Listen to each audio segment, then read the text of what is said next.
पुराने पिक्चरों में जितने मूवीज बने उसमें एक सिविल इंजीनियर्स का इंजीनियर बाबू वाला रोल होता था। देखिए आज के डेट में सीन चेंज हो गया है। जो बच्चे हैं वो सेल्स और मार्केटिंग को ना सिर्फ बेचना समझते हैं। तो किस समय सेल्स और मार्केटिंग डिसाइड करना चाहिए कि इस जगह में जा सकता हूँ? कई जगह जब मैं इंटरव्यूज कंडक्ट कर रहा था इंजीनियर्स के, उनको बेसिक नॉलेज नहीं था, जिसके कारण सिविल गुरुजी की जरूरत पड़ रही है। लोग अब जब आप मार्केटिंग में जाते हैं तो आपके स्टेक होल्डर अलग हो जाते हैं, अब फ्रंट में खेलते हैं। तो लेकिन आज सिविल इंजीनियरिंग थोड़ी सी डगमगाती हुई दिख रही है। वो थोड़ा क्वेश्चन मार्क है कि भैया ये क्या सीख रहे हैं बच्चे। इतना सारा हमारे इंजीनियर को आज बता देंगे तो घबरा जाएंगे। एक बड़ा कंफ्यूजन है कि क्या एक सिविल इंजीनियर्स कभी मार्केटिंग और सेल्स का जॉब कर सकता है? क्या इसकी डिमांड है इंडस्ट्री में? और क्या इसमें अच्छा ग्रोथ और अच्छी सैलरी है क्या?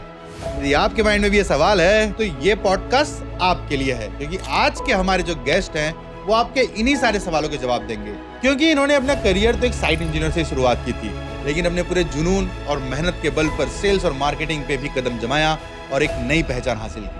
मैं बात कर रहा हूँ इंजीनियर स्वप्निल देशपांडे जी का, और अभी ये कैपेसाइट इंफ्रा प्रोजेक्ट लिमिटेड के बिजनेस डेवलपमेंट एंड मार्केटिंग के प्रेसिडेंट की रोल संभाल रहे हैं। इनका योगदान न सिर्फ ट्रेडिशनल इंजीनियरिंग प्रोजेक्ट तक सीमित रहा, बल्कि इन्होंने न्यूक्लियर सेक्टर में भी एससीसी के साथ मिलकर काम किया है और अपने मार्केटिंग और बिजनेस डेवलपमेंट स्ट्रेटेजी के साथ एक स्ट्रॉन्ग रिलेशनशिप बनाया है। तो आइए इनकी इंस्पायरिंग जर्नी को हम और गहराई से समझें और साथ ही ये देखें कि एक सिविल इंजीनियर कैसे सेल्स और मार्केटिंग इंडस्ट्री में आके ग्रो कर सकता है। तो सबसे पहला सर कि आपका स्कूलिंग कैसे रहा? कैसा, आप कहाँ से हैं, बिलोंग करते हैं? सबसे पहले मैं बिलोंग करता हूँ कोल्हापुर से। कोल्हापुर महाराष्ट्र में, वेस्टर्न महाराष्ट्र में एक टाउन है जहाँ पर मेरे फादर बॉर्न नहीं थे पर वहाँ पर पले बड़े, और मेरे फादर फिर डिफेंस में थे जी। सो हमारी सब जगह ट्रांसफर होती थी जी। और मोस्टली सेंट्रल स्कूल्स, केंद्रीय विद्यालय में मेरी एजुकेशन हुई है जी, और काफ़ी स्कूल्स में हुई है जी। तो उसकी वजह से काफ़ी फ्रेंड्स बने मेरे। हाँ, जैसे आप बता रहे थे कि 16 स्कूल आपने ट्रैवल किया। मेरे 12th तक ऑलमोस्ट 16 स्कूल्स हुए जी। तो कई जगह ट्रांसफर्स की वजह से एक जगह पर 2 स्कूल्स भी हुए हैं। एक ही सेशन पे एक ही शहर में 2 स्कूल्स हो गए। तो उसकी वजह से नंबर ऑफ स्कूल्स काफ़ी थे जी। तो उसके फायदे हैं कि मैं आज काफ़ी शहरों में, मतलब मेरे भी पिताजी पुलिस में रहे, तो मैं भी करीब 4 शहर बदला हूँ कि पहली से 5वीं तक, 5वीं से 8वीं तक, 8वीं से 12वीं तक, फिर इंजीनियरिंग एक अलग शहर में। समथिंग सिमिलर कि वहाँ मेरा भी ऐसे ही है जी। काफ़ी जगह घूमे हम लोग, काफ़ी स्कूलिंग। फाइनली 12th मेरा पुणे में हुआ। तो 10वीं के बाद एक बच्चे के पास ऑप्शन होता है, कॉमर्स लेना है, आर्ट्स लेना है, बायो लेना है या मैथ्स लेना है। उस समय कैसे डिसीजन बनता है? मतलब आज हमारे बहुत सारे ऐसे व्यूअर होंगे जो उस फेस में है, 10वीं के फेस में, उनको डिसीजन लेना है मैथ्स में जाऊँ, बायो में जाऊँ। देखिए जो हमारे समय में 10th का समय था, 12th का समय था जी, और आज के समय में काफ़ी डिफरेंस है, ह्यूज डिफरेंस है ना। हमारे समय में क्या था, जो बच्चे थोड़ा एकेडमिकली ठीक हैं, साइंस में उनका थोड़ा इंटरेस्ट है, मैथ्स में इंटरेस्ट है, वो डायरेक्ट साइंस की तरफ चले जाते थे। परसेंटेज वाइज भी पहले वो मिलता था, परसेंटेज वाइज भी मार्क्स मिलते थे। फिर थोड़े से जिनको लगता है कि मैं मैथमेटिक्स ज़्यादा है या मेरे को कॉमर्स करना है, तो सेकेंड लेवल के, आई थिंक 10th के बाद तो साइंस और यही लेना है, बायो है ना, वही लेना है, PCM या PCM। तो जिसको बायोलॉजी में थोड़ा सा इंटरेस्ट है, डायग्राम्स वगैरह में, वो तो थोड़ा सा वो बायोलॉजी ले लेते हैं। उसने तो अदरवाइज भी डायरेक्ट फिजिक्स, केमिस्ट्री और मैथ्स में इंटरेस्ट रहता था। और 12th के इसमें जो रहता था कि भाई आपको कॉमर्स लेना है, ये लेना है, तो वो इसमें ये रहता था कि आई थिंक 10th के बाद तो आपको 10th के बाद लेना पड़ता है। तो 10th के बाद आपको जो लेना है उसमें अगर आपके मार्क्स अच्छे हैं तो आप साइंस के जाएंगे। तो मैक्सिमम स्टूडेंट जो साइंस लेना चाहते थे, थोड़े से ऊपर के लेवल के जो रहते थे स्टूडेंट्स, जो सामने बैठेंगे, सुनेंगे, अटेंटिव रहेंगे, बीच वाले लोग आप बोलिए कॉमर्स जाएंगे, आखिरी वाले लोग आर्ट्स जाएंगे, समथिंग ऑफ दैट सॉर्ट। लेकिन वैसे मतलब हमको बचपन में बोला जाता था कि जैसे मैं छत्तीसगढ़ से बिलोंग करता हूँ, तो छत्तीसगढ़, यूपी, बिहार, MP वाले ये जॉब सीकर्स लोग हैं, इनको जॉब चाहिए रहता है।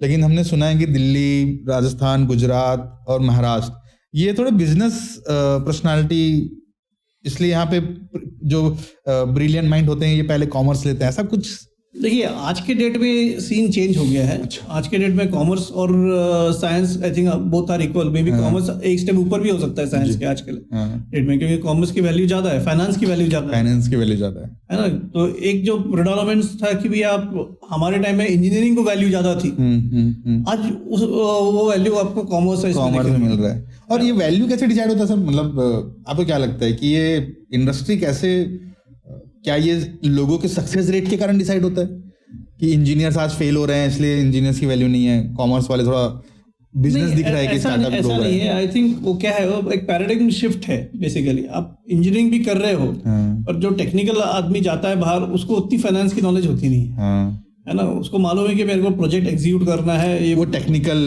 वो पूरा टेक्निकल एस्पेक्ट्स के उसको एक पर्सपेक्टिव मिलता है जी। वैसे एक फाइनेंस का आदमी है, उसको बेसिकली देखना है ठीक है मेरे को ये प्रोजेक्ट करना है, डिलीवर करना है, उसका क्या बजटिंग होना चाहिए, उसका क्या प्लानिंग होना चाहिए, मेरे कॉस्ट ओवररन्स नहीं होने चाहिए जी। तो वो जो पर्सपेक्टिव वो आज की डेट में कॉर्पोरेट्स में या इवन पब्लिक सेक्टर में ज्यादा है। वैल्यू ड्राइव कर रहा है कि भाई आप ऑर्गेनाइजेशन में भी वैल्यू कहाँ मिल रही है। आपके प्रोजेक्ट क्वालिटी है ठीक है, that is for the long run of the project, but finally आपको आज आपके जेब से कितना पैसा लगने वाला है, उसका रिटर्न ऑन इन्वेस्टमेंट क्या मिलने वाला है, कितने जल्दी आप उसको कमीशन कर सकते हो प्रोजेक्ट्स को। Those are things which have now overtaken, that is the reason finance has slightly upper edge over the technical side, that is what I feel. Yes sir. फिर 12वीं के बाद आपके पास फिर से अगेन ऑप्शंस कि mechanical, civil, electrical, electronics, CSI, computer science, उस समय आ चुके थे 1990 के। देखिए उस टाइम जो मेरे को याद है इंजीनियरिंग फील्ड्स जो थे टॉप 3 तो मैकेनिकल, इलेक्ट्रॉनिक्स और सिविल थे। कंप्यूटर्स न्यू था व्हिच वाज अ न्यू एंट्रेंट उस टाइम पर when I passed out in 93 जी। उसके अलावा पेट्रोलियम था, पेट्रोकेमिकल्स थे, तो ये भी ब्रांचेस थे। और कोर 3 ब्रांचेस आपके मैकेनिकल, इलेक्ट्रिकल और सिविल, कोर इंजीनियरिंग जिसको कहा जाता है, कोर इंजीनियरिंग जिसको कहा जाता है, वो ये 3 ब्रांचेस थे। अब 3 ब्रांचेस में मेरा जो इंटरेस्ट था मेनली सिविल में ज्यादा था, क्योंकि दो मेरे फैमिली में कोई बिल्डिंग कंस्ट्रक्शन लाइन से नहीं है, कॉन्ट्रैक्टिंग में नहीं है, बिल्डर्स नहीं है, but somehow I was interested in civil. क्योंकि एक तो बिल्डिंग कंस्ट्रक्शन में थोड़ा सा मेरा इंटरेस्ट ज्यादा था, दिखता है। दूसरा चीज था कि आपको गल्फ अपॉर्चुनिटीज उस टाइम काफी ज्यादा थे, तो वो एक एवेन्यू था कि ठीक है यहाँ पर एक अपॉर्चुनिटीज हैं, फॉरेन निकल सकते हैं, you can develop a career there. That was the reason. हालांकि मैं कंप्यूटर इंजीनियरिंग में मैं ऑलरेडी एक जगह एडमिशन मेरे को मिली भी थी, पर again I shifted to civil. नहीं है, let's I will stay with the core engineering. उस समय घरों में कंप्यूटर भी नहीं रहता होगा, कंप्यूटर था ही नहीं 90 के दशक में, कंप्यूटर्स थे ही नहीं। मतलब कंप्यूटर साइंस एक दूर की कहानी लगती होगी उस समय। कंप्यूटर्स वाज समथिंग क्या है वो किसी को मालूम नहीं है, मतलब इसका आगे क्या फ्यूचर होने वाला है जी। That also slightly not known. तो सिविल का एटलीस्ट इट इज नोन कि कैन नो, और आपके बेसिक नीड्स जो है रोटी कपड़ा मकान, ये तो रहेगा ही, उसमें मकान तो रहना ही है जी। तो civil engineering is going to stay forever जी, है ना, कि आपको कहीं पर भी हो उसमें डेवलपमेंट्स आते रहेंगे, but that engineering part yes sir उसको कोई हिला नहीं सकता है। सर अपन अभी बात कर रहे थे कि पुराने पिक्चरों में जितने मूवीज बने उसमें एक सिविल इंजीनियर्स का इंजीनियर बाबू वाला रोल होता था कि वो डैम बना रहा है, रोड बना रहा है, ब्रिजेस बना रहा है, घर बना रहा है। तो उस समय जो वो वैल्यू सिविल इंजीनियरिंग की थी कि एक राजा बाबू है, इंजीनियर बाबू है। आज मतलब मैं मूवी का नाम भी निकला वो राजा बाबू, उसमें भी वो सीमेंट की फैक्ट्री बना रहा होता है, उसमें भी सिविल इंजीनियर रहता है वो। तो लेकिन आज सिविल इंजीनियरिंग थोड़ी सी डगमगाती हुई दिख रही है, जैसे आपने बताया भी कि टेक्निकल और फाइनेंशियल भी एक बड़ा एस्पेक्ट है। तो आपने जो करियर स्टार्ट किया तो साइट वर्क से आज बोर्ड रूम तक आप पहुंच चुके हैं, तो एक करियर की जर्नी की स्टार्टिंग का क्या फेस रहता है, कैसे गोल देखना चाहिए हमको आगे का? देखिए अब ऐसा, आप जब करियर चालू करते हैं आप ऐसा नहीं सोचते कि मैं आज मेरा करियर खत्म हुआ तो मैं बोर्ड रूम में रहूंगा। आपको हर स्टेप बाय स्टेप चढ़ना है जी, है ना। अब मेरा करियर मैंने चालू किया बेसिकली प्रोजेक्ट से, construction. As a civil engineer आप पहला स्टेप आप जाते हैं कि मेरे को साइट इंजीनियर जो कंस्ट्रक्शन साइट या जूनियर इंजीनियर साइट पर बोलिए, हेलमेट पहनकर, टेप मेजरिंग टेप यहाँ पर लगाकर हम लोग साइट पर खड़े रहते थे। आपको एक बिल्डिंग दी उसका इंचार्ज है, इसके आपको पूरे इंजीनियरिंग के डिटेल्स आपको देखने हैं प्रोजेक्ट के, आपको टाइमली कंप्लीट करना है, आपको आपके सब कॉन्ट्रैक्टर्स मैनेज करने हैं, उसका बिलिंग देखना है, क्वालिटी देखना है, उसके कंसल्टेंट्स हैं जो पीएमसीज आते हैं चेकिंग के लिए, उनको मैनेज करना है। इतना सारा हमारे इंजीनियर को आज बता देंगे तो घबरा जाएंगे, इतना सारा करना पड़ता है। हाँ, पर वो चीज है जो फैक्ट है, वो फैक्ट है। प्लस आपको ड्राइव करना है प्रोजेक्ट को, तो ऐसा नहीं है कि आप ये सब मैनेज कर रहे हैं, इसके अलावा आपको ये सब रिसोर्सेज अवेलेबल करने हैं उनको। जी। आपका कंक्रीट टाइम पर आ रहा है क्या, आपका जेसीबी टाइम पर आ रहा है क्या? मेरे को अभी भी याद है वो साइट पर हमको जेसीबी उस टाइम रिसोर्स कम रहते थे, तो हम लोग जो इंजीनियर्स रहते थे, मेरे पास एक बिल्डिंग है, मेरे दूसरा इंजीनियर था, तो हमको वो प्लानिंग कर उनको बताना कि मेरे को जेसीबी आज इस टाइम पे चाहिए, कितने देर के लिए चाहिए, कितने देर के लिए, क्योंकि उसकी वैल्यू थी। आज अबेंडेंट रिसोर्सेज अवेलेबल है, उस टाइम साइट पे, तो मैं रिसोर्स लेकर आइडल नहीं रख सकता था। तो प्लानिंग करना जरूरी था। अब काम बंद है तो क्या करेंगे सिविल इंजीनियर, बारिश बॉम्बे में मानसून रहता था, तो फिर हम लोग ड्राइंग्स लेकर क्वांटिफिकेशन करते बैठते थे। हेलो, पॉडकास्ट में आगे बढ़ने से पहले मेरी बात तो सुन लो कि हमारे सारे गेस्ट जो इस पॉडकास्ट में आते हैं वो इस इंडस्ट्री के लीडर है और फुल्ली प्रोफेशनल भी। यार ये कंस्ट्रक्शन इंडस्ट्री ना बहुत वास्ट है। इस कंस्ट्रक्शन इंडस्ट्री में उसी आदमी को प्रॉफिटेबल मिलेगा जो अपने स्किल पे मेहनत करके ग्रो कर रहा है। आप भी करना चाहते हो ग्रो, जानना चाहते हो कौन सा स्किल आपके करियर को उन ऊंचाइयों तक पहुंचाएगा जिसके आप रियल में हकदार हैं, तो मैं नंबर दे रहा हूं 9111001234। कॉल करो और पता करो कि आज आप कहां हो, कहां जाना है, कौन सा स्किल गैप है, क्योंकि सिविल गुरुजी एक सिविल इंजीनियर ट्रेनिंग इंस्टीट्यूट है जो आपको आपके रिक्वायर्ड स्किल में ट्रेनिंग प्रोवाइड करके आपको आगे बढ़ाना, और यही हमारा मिशन है कि हर एक सिविल इंजीनियर्स को फुल्ली पोटेंशियल करके उनको उनके करियर में आगे बढ़ाना। तो तुरंत कॉल करो 9111001234। Get on the training floor. चालू करते हैं वापस अपना पॉडकास्ट। तो ये जो इतना सारा आपने कहा कि स्टार्टिंग फेज में एक इंजीनियर्स को प्रोजेक्ट ड्राइव करने के लिए, तो जो बेसिक स्किल, क्या उस समय की इंजीनियरिंग का एजुकेशन का लेवल, जो 4 साल की इंजीनियरिंग थी उसमें सिखाया जाता था जो आपको जॉब में काम आया, या साइट पे आपको सीनियर्स या उस वहां पे आपको लर्निंग मिला? नहीं, बेसिक आपका फाउंडेशन आपका 4 साल के कोर्स में हो जाता है। आपको ड्राइंग पढ़ना, ये सब चीजें आपको आ जाती हैं एज ए इंजीनियर। तो आज जो बोल रहे हैं कि एजुकेशन सिस्टम में वैल्यू नहीं है, हमारे इंजीनियर फ्रेशर हुए हैं, उनके पास कोई स्किल नहीं है, जिसके कारण सिविल गुरुजी की जरूरत पड़ रही है लोगों को, तो ये कहाँ गैप है 1990 और 2020-24 के दशक? देखिए अभी उस पर एग्जैक्ट मेरा कमेंट कितना सही रहेगा आई डोंट नो, क्योंकि मैंने वो, आपने अभी जूनियर देख रहे होंगे सर, आपके यहाँ जूनियर्स आ रहे हैं। एक तो देखिए क्या एजुकेशन सिस्टम आज की डेट में क्या है, कितना डेडिकेटेडली लोग पढ़ा रहे हैं, हो सकता है उसमें कुछ लैप्स हो या गैप्स हो। सेकेंड चीज, जो बच्चे आजकल ऑप्ट कर रहे हैं इंजीनियरिंग के लिए, उनका कितना कमिटमेंट है वो सीखने के लिए, वो भी बहुत मायने रखता है। क्योंकि जैसे मैंने आपको बताया कि कई जगह जब मैं इंटरव्यूज कंडक्ट कर रहा था इंजीनियर्स के, उनको बेसिक नॉलेज नहीं था M20 ग्रेड क्या है, या 1:2:4 में 1 क्या है, 2 क्या है, 4 क्या है, ये तक उनको आइडिया नहीं है। तो अगर ये इंजीनियर्स आ रहे हैं या इवन डिप्लोमा होल्डर्स आ रहे हैं, तो वो थोड़ा क्वेश्चन मार्क है कि भैया ये क्या सीख रहे हैं बच्चे, वो 3 साल 4 साल में, या अपना एजुकेशन सिस्टम क्या है, इनके एग्जामिनेशन पे इन्होंने क्या लिखा है और कैसे पास हुए हैं। तो वो थोड़ा सा सीरियस और गंभीर इशू है। पढ़ने का तो सिस्टम, पास होने का सिस्टम तो वैसा हो गया सर कि 1 नाइट फाइट कहते हैं इंजीनियर अब, कि हमने एक रात में पढ़ के इंजीनियरिंग निकाली है, 70% एक रात में पढ़ के लाया। नहीं देखिए, हम लोग भी जब पढ़ाई करते थे इंजीनियर्स का, हमको बताया जाता, जब हम टर्म चालू होता था तो हमारे एक प्रोफेसर हमको बोलते थे, भैया आपके पास 90 डेज हैं अभी, 90 डेज में आपका नेक्स्ट ये साल खत्म हो जाएगा, आपको पढ़ना है। तो हम लोग भी जानते रहे कि अभी एक एग्जाम खत्म किया, उसके बाद दूसरे दिन हम कॉलेज ज्वाइन कर रहे, बोल रहे 90 डेज है, कल से चालू करो पढ़ाई। तो पॉसिबल नहीं हो, तो पॉसिबल नहीं है। एज अ टीनेजर या आप बोलो इन योर 20s, आपको टाइम थोड़ा स्पेंड करना है, फ्रेंड्स के साथ घूमना है, सब करना है। और उसमें भी करते करते सबमिशंस होते थे, आपको आपके प्रैक्टिकल्स होते थे, उसमें आपकी अटेंडेंस जरूरी है, क्लास टेस्ट हो रहे हैं, वो आपको देना है। तो वो एक मॉक आपका रहता रहा, प्रैक्टिस चलता रहता था। हाँ, फाइनल एग्जाम के पहले आपको महीना भर या 15-20 दिन रहते थे जिसमें आपको पूरा प्रिपरेशन करना है डेडिकेटेडली। उधर फिर 12 घंटा 18 घंटा पढ़ाई करनी ही पड़ती है ना। पर पहले 2-3 महीने थोड़ा सा रिलैक्स रहता था, थोड़ा मजा भी करो, पढ़ाई भी करो, चल जाता। पर आखिरी महीने तो you have to be serious, वो सीरियसली कर आपको get good grades. Yes sir. तो वो जो उस समय था कि वो जो 3 महीने बचे हैं लेकिन हमको लास्ट के 15 दिन में ही पढ़ना है, अब वो 15 दिन और कम हो गए हैं आज, कि वो और 15 दिन बहुत कम हो गए हैं सिर्फ परसेंटेज के नाम पे, क्योंकि सिलेबस ऑलमोस्ट लोगों को पता है, कौन सा क्वेश्चन आना ये भी लोगों को पता हो जाता है, क्योंकि बहुत लिमिटेड कोर्स है। तो सर आपने साइट इंजीनियर से स्टार्ट किया अपना करियर, बिल्कुल, और कुछ सालों में ही आपने मार्केटिंग और सेल्स में मूव कर गए। तो ये मूवमेंट कैसे प्लान हुआ? रैंडम था या कुछ स्ट्रेटेजिक था इसके नहीं, पीछे? कैसा था, जब मैं प्रोजेक्ट्स देख रहा था, मैं एसीसी में था और एसीसी में प्रोजेक्ट्स भी देख रहा था, प्लस साथ में मैं ये देख रहा था कि मेरे को मेरे मैनेजरियल स्किल्स भी मेरे को ये करने हैं, और मेरा कम्युनिकेशन शुरू से ही अच्छा रहा है। तो मार्केटिंग इज अ सब्जेक्ट जहाँ पर कम्युनिकेशन इम्पोर्टेंट, बहुत इम्पोर्टेंट है।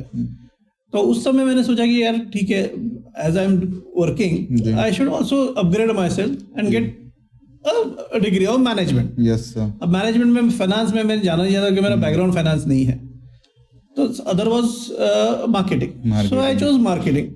वो भी कंपनी के लिए वैल्यू क्रिएट करता है। वो भी कंपनी के लिए वैल्यू क्रिएट करता है, प्लस मेरे को एक एमबीए का ये आ जाता है कि आपको as a management you understand कि how do you manage things, और as a part of marketing curriculum also in the course आपको उसमें फाइनेंस सिखाया जाता है, आपको बाकी ऑफिस मैनेजमेंट सिखाया जाता है, मार्केटिंग सिखाया जाता है, सेल्स सिखाया जाता है, मतलब जनरल मैनेजर।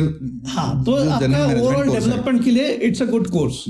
सो उसके लिए फिर मैंने ऑप्ट किया। जो मतलब वो आपने अपने प्रोसेस में सिम्बोसिस इंस्टीट्यूट ऑफ मैनेजमेंट से मार्केटिंग मैनेजमेंट का कोर्स किया, वो डिसीजन कि जॉब तो कर रहा हूँ, मेरे पास पोस्ट तो है मार्केटिंग मैनेजर का, मेरे को अच्छी कंपनी में भी हूँ। नहीं, मेरा उस टाइम मार्केटिंग मैनेजर का पोस्ट नहीं था। अच्छा। मैं प्रोजेक्ट में था उसमें प्रोजेक्ट में थे। उसके बाद आपने तो मैंने जब कोर्स कंप्लीट किया तब मुझे चांस मिला कि इधर मैं मार्केटिंग में शिफ्ट हो जाऊं, या जैसे मैं एसीसी में था, एसीसी सीमेंट्स, तो मार्केटिंग में या तो शिफ्ट हो सकता है या तो फिर कस्टमर सर्विसेज में जा सकता था, जहाँ पर कस्टमर के कंप्लेंट्स अटेंड करूं, या अगेन वो टेक्निकली हो जाता है, वो फिर टेक्निकल हो जाता है। तो वो मेरे को चांस वहां पर ऑप्शन मिला था, तो मैंने जब मैंने मार्केटिंग किया था तो आई चोज मार्केटिंग। तो मार्केटिंग में जैसे आज के हमारे जो बच्चे हैं वो सेल्स और मार्केटिंग को ना सिर्फ बेचना समझते हैं, ये कंपनी के एक टारगेट देगा, हमको टारगेट में काम नहीं करना है। मतलब सेल्स में, आज मेरी भी टीम में कुछ सेल्स ऑफिसर्स हैं, तो सेल्स में मैं देखता हूं कि वो लोग आना, उनकी मजबूरी जाती है जब उनको कोई टास्क नहीं मिल रहा है। तो किस समय सेल्स और मार्केटिंग डिसाइड करना चाहिए कि इस जगह मैं जा सकता हूं? जैसे कि आपने बताया कम्युनिकेशन एक इंपॉर्टेंट रोल है, तो सेल्स और मार्केटिंग कंपनी को ड्राइव करता है, उसके बिना कंपनी कितनी भी बड़ी हो, कितनी भी अच्छी वैल्यू क्रिएट कर रहा हो, वो खत्म हो जाएगा। तो कब एक कैंडिडेट को फाइनलाइज करना चाहिए कि ये मेरा करियर बन सकता है सेल्स और मार्केटिंग में? देखिए, उसमें आपका एक तो इंटरेस्ट लगना चाहिए। अब जब मैं मार्केटिंग मैंने लिया था, तब जैसे मैंने सिविल इंजीनियरिंग के टाइम मेरा कुछ बैकग्राउंड नहीं था, तो मार्केटिंग जब लिया तब मार्केटिंग का बैकग्राउंड, तो मैं टेक्निकली था, प्रोजेक्ट ही देख रहा था। तो मेरे लिए वो marketing also was a new thing जी। तो जब मैं मार्केटिंग में शिफ्ट हुआ और मेरे को जब पता चला कि मार्केटिंग में अब मेरे को ग्राउंड लेवल में क्या करना है, तो एजुकेशन सपोर्ट किया वहां पे? ऑफ कोर्स एजुकेशन सपोर्ट करता है, बट अगेन आपका प्रैक्टिकल नॉलेज जो है, अब देखिए, जब मैं इंजीनियरिंग करके साइट पे काम कर रहा था, I was handling contractors, I was handling labour, clients, PMC, और इतने सब आपके स्टेक होल्डर्स हैं जिनको आप साइट पर मैनेज कर रहे हैं।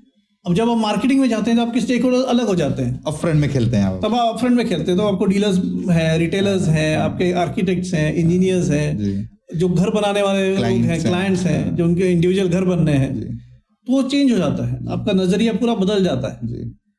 तो दैट वाज अ शिफ्ट। आपको डील करना है, तब आपको उनसे डील करना है। तो यहाँ पर आप इन लोगों से डील कर रहे हैं, यहाँ पर आप इन लोगों से डील कर रहे हैं। एट द सेम टाइम यहाँ पर आपका टारगेट है कि आपको बिल्डिंग कंस्ट्रक्शन करना है, टाइमली करना है। यहाँ पर आपको मंथली टारगेट है कि आपको ये अचीव करना है कि मैं इतने टन का सीमेंट, यहाँ पे रोड मैप खुद को बनाना होगा, इधर मार्केटिंग में बनाना होगा जी। तो इस पूरे प्रोसेस में मार्केटिंग में चैलेंजेस बहुत सारे हैं। आपने आपके प्रोफेशनल ग्रोथ में एससीसी और केईसी जैसे बड़े ऑर्गेनाइजेशन के साथ में भी आपने काम किया है, कुछ मेजर प्रोजेक्ट्स आपने किए होंगे, उस मेजर प्रोजेक्ट्स के बारे में हम जानना चाहेंगे, क्या रहा, कैसा रहा जर्नी? देखिए, जब मेरी जर्नी थी, मैं फॉर्चुनेट हूँ कि मैं इंडिया की सबसे बेस्ट कंपनीज के साथ जुड़ा। हाँ जी। अब एसीसी ले लीजिए, एचसीसी ले लीजिए, केईसी ले लीजिए, और अभी मैं कैपेसिटी इंफ्रा प्रोजेक्ट्स में हूँ, तो इंडिया की सबसे बेस्ट कंपनीज में के साथ मैं जुड़ सका, वो आई एम फॉर्चुनेट जी। अब एचसीसी में आप देखेंगे, HCC is India's oldest construction company. हाँ जी सर, हिंदुस्तान नाम ही है, हिंदुस्तान कंस्ट्रक्शन कंपनी, लगता है कि देसी कंपनी है। देसी नहीं, it's basically created by freedom fighter. अच्छा, है ना? तो उस टाइम की कंपनी है, और they are only into major infra projects. आज जो बड़े बड़े प्रोजेक्ट्स अपने पुराने हुए, भाखरा नंगल डैम बोल लीजिए, या अभी मुंबई में बोलेंगे तो सीलिंग बोल लीजिए, अभी कोस्टल रोड चल रहा है वो बोल लीजिए, तो ये लोग बड़े प्रोजेक्ट्स में न्यूक्लियर पावर प्रोजेक्ट्स बोल लीजिए, तो एचसीसी में मैं बेसिकली उनका न्यूक्लियर वर्टिकल ऐड कर रहा था, और उसमें कुछ मेरे अच्छे जो मेरे यादगार प्रोजेक्ट जो मैं ला पाया, तो वहाँ पर कल्पकम बोलकर एक जगह है जहाँ पर न्यूक्लियर एस्टेब्लिशमेंट है अपना कंट्री का जी। तो वहाँ पर काफ़ी प्रोजेक्ट्स आ रहे थे और वहाँ पर हमारा प्रेजेंस ज़्यादा नहीं था, तो वहाँ पर जाकर एस्टेब्लिश करना, क्लाइंट के साथ रिलेशनशिप बनाना, और वहाँ पर ऑलमोस्ट 2000 करोड़ के प्रोजेक्ट्स में सिक्योर कर सका कंपनी के लिए। तो दैट इज़ एन अचीवमेंट, मेरे it's a personal achievement for me जी, कि वो आपने काम किया और उसका आपको रिजल्ट मिला और आज दुनिया जानती है, अब तो दुनिया जानती है और कंपनी के लोग जानते हैं। तो सर जब आप वो जो 2000 करोड़ के प्रोजेक्ट, तो एक ये वर्ड है 2000 करोड़, ऐसे आपने बहुत सारे प्रोजेक्ट हैंडल किए, बिजनेस डेवलपमेंट ऑफिसर्स के रूप में भी आप वर्क किए, तो टेंडरिंग स्ट्रेटेजी जो डेवलप करना है, जो काफी एक्सपीरियंस के बाद क्रिएट होता है, तो सक्सेसफुल टेंडर प्रपोजल बनाने में कौन कौन से वो इंपॉर्टेंट फैक्टर्स हैं जिसको हमको कंसीडर करने चाहिए? देखिए कैसे, जब मैं एचसीसी की बात कर लूँ जी, अब वहाँ पर मैं न्यूक्लियर सेक्टर हैंडल कर रहा हूँ। अब न्यूक्लियर सेक्टर में वी नो कि भैया ये प्रोजेक्ट्स हैं, तो आपका पहला आता है आपका ज्योग्राफी, उस ज्योग्राफी में आपका क्या प्रेजेंस है, अब वहाँ पर कैसे प्रोजेक्ट एग्जीक्यूट कर सकते हो, आपका ज्योग्राफिकल प्रेजेंस है। उसके बाद आपके हो सकता है यहाँ पर कुछ प्रोजेक्ट जहाँ पर आप करने जा रहे हो वहाँ पर कुछ हिंड्रेंसेस हैं क्या, कुछ लोकल प्रॉब्लम्स हैं क्या जो आपको मिटिगेट करने हैं, वो वहाँ पे जाके ही पता चलेगा, वो आपको जाकर ही पता चलेगा, आपको गूगल एनालिसिस तो नहीं मिलेगा, आपको प्रीएम्प्ट करना पड़ता है उसको, आपको आपके टेंडरिंग में एस्टिमेट को या कॉस्ट को अकाउंट करना पड़ता है कि ये वहाँ पर हो सकता है, मेरे को करना लगे कुछ ना कुछ मैनेज करने के लिए। तो उसके अलावा फिर बाद में आप डिसाइड करते हैं आपको क्या रिसोर्सेज लगने वाले हैं, फिर आपकी कंपटीशन कैसी है उस एरिया में या उस प्रोजेक्ट के लिए कंपटीशन। अब ये सब मेजर प्रोजेक्ट्स है, तो यहाँ पर सब मेजर कंपनीज पार्टिसिपेट करती हैं। हाँ, मतलब इसमें डिजाइन सेक्टर बहुत बड़ा हो जाता है। हाँ, तो और आपका चंक भी बड़ा है, मतलब तो आपका एक 100 करोड़ का प्रोजेक्ट और 1000 करोड़ का प्रोजेक्ट, इसमें डिफरेंस है, जो प्लेयर्स आते हैं पार्टिसिपेट करते हैं, तो वो टाइप का कंपटीशन होता है। तो आपको क्लाइंट के साथ रिलेशनशिप बनाना है जी। अब ये भी क्लाइंट ऐसे हैं कि ये आर ऑल गवर्नमेंट क्लाइंट्स जी, they are very intellectual people, मतलब ऐसा नहीं है कि घुमाया नहीं जा सकता, उनको घुमाया नहीं जा सकता। हाँ। तो दे अंडरस्टैंड। तो आपका अगर टेक्निकल बेस है जी, जो मेरा टेक्निकल बेस था वहाँ पर सिविल इंजीनियर का, और उसके बाद मैंने जो फिर से पढ़ाई की बीइंग अ न्यूक्लियर प्रोजेक्ट, तो मेरे को न्यूक्लियर फिजिक्स समझना पड़ा, फिर से वो एजुकेशन इम्पोर्टेंट है, मेरे को फिर से मेरे खुद को अपग्रेड करना पड़ा कि भैया ये है क्या। तो मैं किसी से बात कर रहा हूँ जो न्यूक्लियर प्रोजेक्ट के लिए, तो मेरे को मालूम तो होना चाहिए, वो सामने वाला और मेरा ट्यून तो होना चाहिए जी, वो फिजिक्स की बात कर रहा है और मैं बात करूँ नहीं है, मैं क्वालिटी दूंगा आपको, ये दूंगा, तो मतलब नहीं होता। तो मेरे को उस लैंग्वेज में उससे भी बात करना पड़ता है जी, सो दैट हम लोग ये वेवलेंथ्स जुड़े, तो उससे क्लाइंट के रिलेशनशिप बढ़े। और मेरे को एक बात अच्छी लगती है कि जो क्लाइंट्स के मेरे उस टाइम के रिलेशन है वो आज तक भी है। ग्रेट, से ये कम्युनिकेशन का पावर है, ये कम्युनिकेशन का पावर है कि कैसे हम रिलेशन बना के रखते हैं। तो आज मेरे कुछ अब मैं उनको क्लाइंट नहीं बोल सकता, क्योंकि वो मेरे दोस्त हैं, वो मेरे को कुछ लोग बाहर इंडिया के बाहर बसे हैं, तो मेरे को आज भी बोलते हैं कभी भी आ जाओ यहाँ पर छुट्टी के लिए। तो वो रिलेशनशिप मेंटेन्ड है। इस टेंडरिंग में एक और पार्ट है नेगोशिएशन का, मतलब जब हम टेंडर भरते हैं तो नेगोशिएशन एक अप्रोच है, जिससे गवर्नमेंट टेंडर तो चलो हमने ऑनलाइन या ऑफलाइन हुआ करता होगा उस समय, वो उस प्रोसेस से भर गया, लेकिन प्राइवेट प्रोजेक्ट्स भी आपने लिए हुए हैं, तो जो प्राइवेट क्लाइंट्स को आप डील करते थे, तो उस समय नेगोशिएशन का फैक्टर क्या होता है कि हम कैसे नेगोशिएट करें अगले पर्सन से? मतलब आज कुछ मीम्स है लिंक्डइन में, आप देखोगे तो एचआरस के साथ नेगोशिएशन, सैलरी नेगोशिएशन में यार मम्मी को होना चाहिए, वो अच्छा सैलरी नेगोशिएट करेगी, लेकिन टेंडर्स में बहुत कम अप्रोच मिलता है हमको देखने के लिए मार्केट का। तो नेगोशिएशन अप्रोच क्या होता है और क्या कॉम्पिटिटिव प्राइसिंग का फैक्टर है जिससे कि हमको टेंडर मिलने में ज़्यादा आसानी होती है? देखिए क्या होता है, नेगोशिएशन इम्पोर्टेंट होता है, वो प्राइवेट सेक्टर में ज़्यादा, गवर्नमेंट में तो होता है negotiation, but mainly government is L1 tender. Private में कैसे होते हैं, लेवल्स ऑफ नेगोशिएशंस होते हैं, है ना। पर आपको एक तो मालूम है, आपको मेरा ये प्राइस है और मेरे को ये सर्विस देना है और मैं क्या डिलीवर कर पा रहा हूँ, हाँ, मतलब उसमें जो प्राइसिंग रखना है वो कॉम्पिटिटिव भी रखना है और प्रॉफिटेबल भी रखना है। यस, तो आपको वो देखकर चलना है। प्लस आपको क्लाइंट के साथ अगर आपका अच्छा ये है, आपका पहले का डिलीवरी परफॉर्मेंस अच्छा है, वो सब डेफिनेटली काउंट करता है ना। प्राइवेट सेक्टर में ज्यादा वैल्यू मिलेगा, तो आपको वैल्यू मिलेगा, क्योंकि देखिए पास बैकग्राउंड क्या है आपका जी। अगर आप प्रोजेक्ट डिलीवर कर पा रहे हो टाइम पर, अच्छी क्वालिटी में कर पा रहे हो, तो दैट डेफिनेटली काउंट। अब अगर कोई सामने का आदमी प्राइस कम भी कर रहा है पर ये सब उसके पास नहीं है, तो फिर उसको प्रेफरेंस डेफिनेटली नहीं मिलेगा। तो जो न्यू एंटरप्रेन्योर्स हैं जो एकदम पहला प्रोजेक्ट लेना चाह रहे हैं, उनको कैसे इस इंडस्ट्री में इंटर करना चाहिए? मतलब क्या स्ट्रेटजी होना चाहिए कि मैं, क्योंकि एक्सपीरियंस नहीं है, पास प्रोजेक्ट नहीं है, तो क्या उनका स्ट्रेटजी होना चाहिए? तो मेरे ख्याल से उनका स्ट्रेटजी ये होना चाहिए कि अगर मैं कुछ ले रहा हूँ तो मैं उसको टाइमली और विद क्वालिटी उस टाइम में डिलीवर कर सकूँ, भले वो बड़ा ना हो छोटा हो जी, है ना। छोटा सा भी काम अगर आप अच्छा कर लो तो वो आपको एक बेंचमार्क क्रिएट कर लेता है आपके लिए। सर अभी तक हम सुनते थे ना कि 20 साल 25 साल लगते हैं कंपनी को बिल्ड होने में, छोटे छोटे प्रोजेक्ट्स करते हैं, तब जाके 2-4 साल बाद करोड़ों के प्रोजेक्ट मिलते हैं, फिर सैकड़ों करोड़ों के प्रोजेक्ट मिलते हैं। तो एक समय लगता है, 10-15 साल के बाद उसको 100 करोड़ के प्रोजेक्ट मिलेंगे, लेकिन 10 साल तक आपको सर्वाइव करना पड़ेगा, बिल्ड करना पड़ेगा प्रोफाइल। लेकिन अभी का जो सिनेरियो चल रहा है, हम देख रहे हैं कि 4 साल में कंपनी यूनिकॉर्न बन जा रहा है, 10 साल में कंपनी यूनिकॉर्न बन जा रहा है। वो जो रेस है यूनिकॉर्न का और एक ब्रांड का, मतलब हम एल&टी एक सदी हो गया एल&टी को बने हुए। एससीसी बात करें, फ्रीडम फाइटर्स, मतलब हो गया उनको भी 50-60-70 साल, तब जाके ये इतने बड़ा एम्पायर खड़े किए। आज का जो हमारा यूथ है उसको पेशेंस वाला जो वर्ड है, हम बोलते रहे पेशेंस रखना चाहिए, पेशेंस रखना चाहिए, लेकिन कैसे वो ड्राइव होता है? मतलब आपने देखा है वो करते हुए? देखिए क्या है, आपका पेशेंस जो पार्ट है, या सिर्फ पेशेंस एक पार्ट, एक छोटा सा पार्ट है पेशेंस बेसिकली। उसके साथ आपका आता है हार्ड वर्क, है ना। और पेशेंस और हार्ड वर्क जब आप साथ लेकर चलते हैं तब ओवर द ईयर वो बिल्ड होता रहता है। मतलब हार्ड वर्क में ये समझ पा रहा हूँ कि जो मैं काम कर रहा हूँ मैं सीख जाऊं और उसको मैं पर्सनली जाके मॉनिटर करूं, परफॉर्म करूं। पर्सनली मॉनिटर, पर्सनल इन्वॉल्वमेंट जरूरी होता है आपका कोई भी कंस्ट्रक्शन प्रोजेक्ट में, क्योंकि ऐसा नहीं है कि मैं किसी इंजीनियर के ऊपर छोड़ दूं या किसी फोरमैन के ऊपर छोड़ दूं साइट पर कि भैया वो कर देगा काम।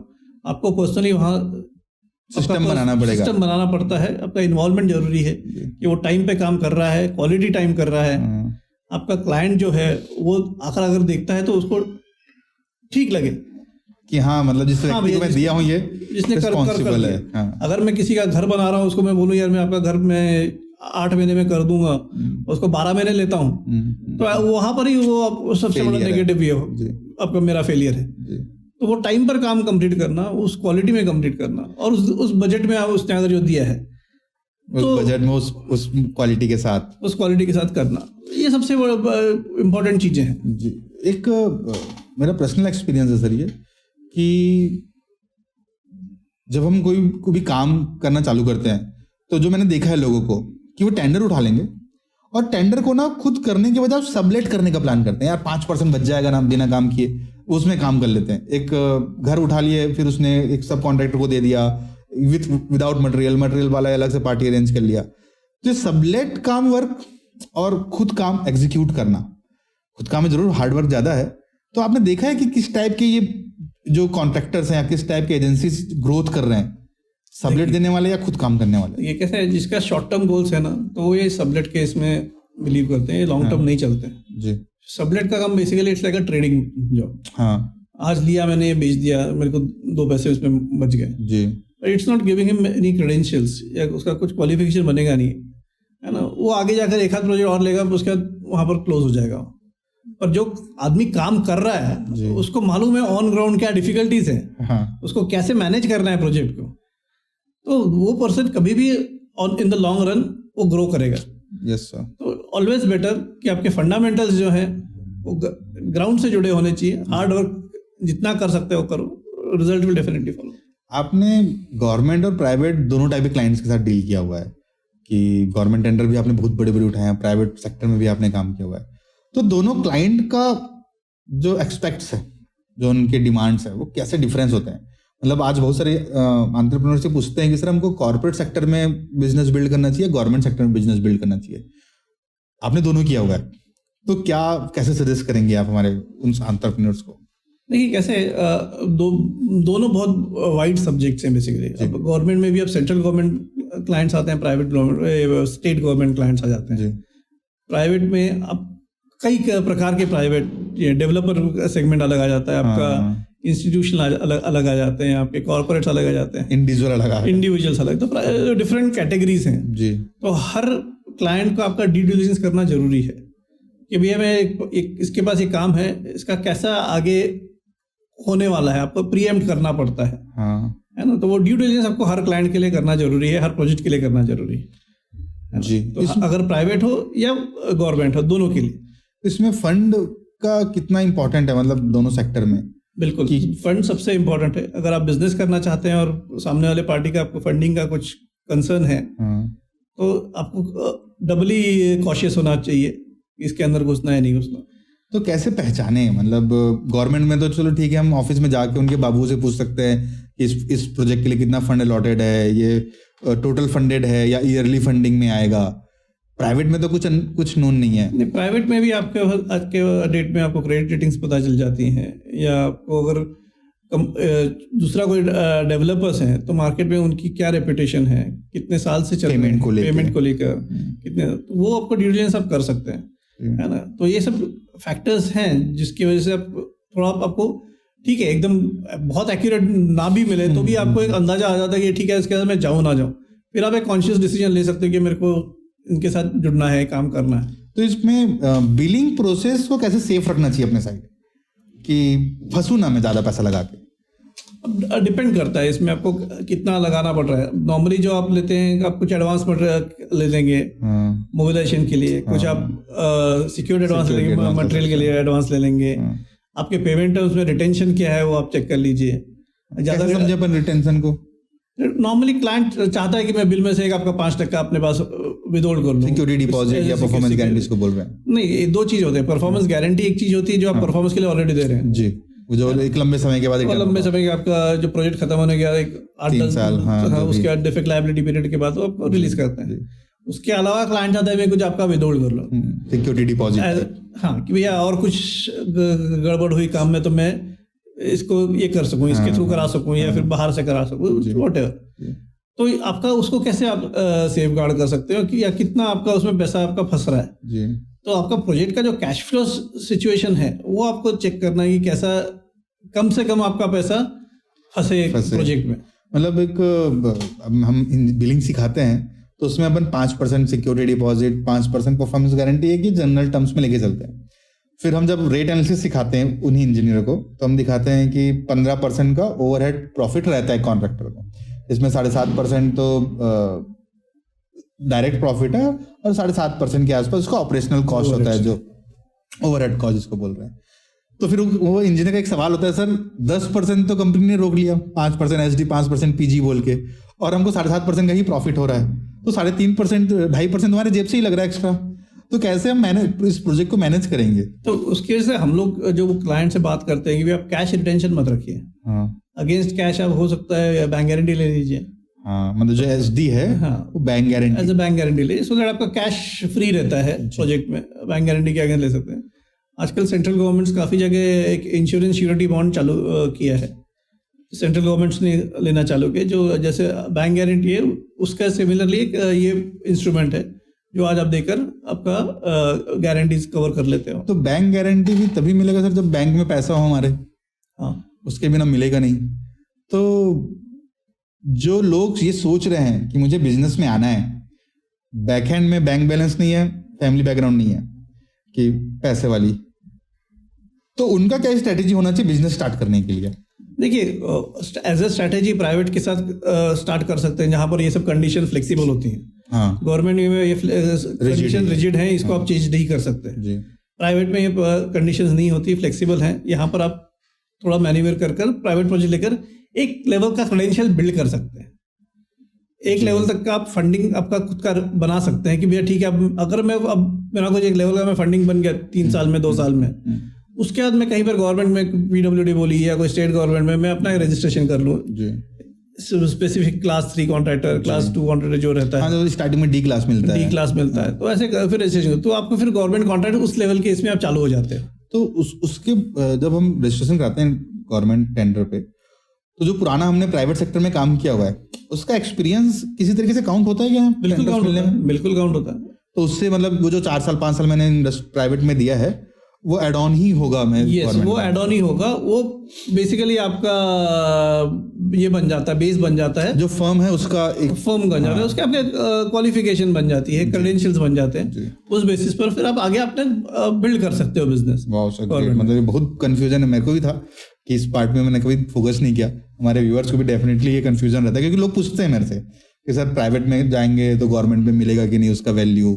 नहीं, वो डेफिनेटली मिलता है, पर उसका जरूरी जो पार्ट रहता है, उसके पेपर्स बहुत जरूरी होते हैं जी। जैसे आप प्राइवेट में किसी से प्रोजेक्ट ले रहे हैं, कोई डेवलपर से या किसी भी डॉक्यूमेंटेशन जरूरी है, उसका डॉक्यूमेंटेशन, जैसे उसका वर्क ऑर्डर कॉपी, उसका हर टीडीएस सर्टिफिकेट्स, जो टीडीएस आपने पे किया, मतलब जो अमाउंट का आपको पेमेंट हुआ उसका टीडीएस पूरा भरा है क्या, बिल्डिंग कंप्लीशन सर्टिफिकेट, तो ये सब पेपर्स जरूरी है, क्योंकि ये सब आपको सरकारी टेंडर में लगना जरूरी है, काम आएंगे। तो ये बैकअप आपको रखना जरूरी लगता है। और यदि हम प्राइवेट किसी इंडिविजुअल ओनर से भी ले रहे हैं तो उनसे भी डॉक्यूमेंटेशन कर सकते हैं। डॉक्यूमेंटेशन सब जगह जरूरी है, क्योंकि आपको गवर्नमेंट में विदाउट डॉक्यूमेंटेशन सब्सटेंशिएट नहीं होता कि आपने काम किया है। हाँ जी, हाँ जी। है ना, क्योंकि काफी लोग ऐसे भी हैं जो गलत रास्ते घुसना चाहते हैं, फेक तरीके से डॉक्यूमेंट बना के। इट इज बेटर कि आप डॉक्यूमेंटेशन अपने करेक्ट रखें। तो एक सवाल है, आज एक इवेंट में गए थे हम वहाँ पे बोला जा रहा है कि अब टेक्नोलॉजी अडॉप्शन हो रहा है इंडस्ट्री में, लेकिन वहाँ पे एक सर आए, उन्होंने कहा कि टेक्नोलॉजी तो 1970-80 के दशक से चल रहा है, कि पहले हम कागज में काम करते थे, फिर ऑटोकैड आ गया, हम डिजिटली काम करने लगे, फिर पेजर आया, फिर फैक्स आया, फिर टेलीफोन आया, फिर इंटरनेट आया। तो टेक्नोलॉजी तो हर जगह हर स्टेज में डेवलप हो रहा है। तो आज से 20-30 साल पहले की टेक्नोलॉजी कंस्ट्रक्शन इंडस्ट्री की और आज की टेक्नोलॉजी में आपको क्या डिफरेंस दिखता है? देखिए, काफी डिफरेंस है ना। अगर जैसे मैंने आपने बताया कि मूवीज में जो आपने देखा कि सिविल इंजीनियर को दिखाया जाता था, तो आपने देखा होगा मूवीज में ये भी दिखाया कि उस टाइम कंक्रीट बनता था, ऐसे ड्रम मिक्सर रहता था, गमेले से लोग उसमें सीमेंट डाल रहे हैं, एग्रीगेट डाल रहे हैं, रेती डाल रहे हैं, और फिर कंक्रीट बन रहा है जी। आज के डेट में वो कॉन्सेप्ट कहीं पर भी नहीं है। आज सब जगह बैचिंग प्लांट लगे हैं, तो रेडीमिक्स कंक्रीट आपको अवेलेबल है, आपका क्वालिटी कंक्रीट बेहतर हो गया उसकी वजह से जी।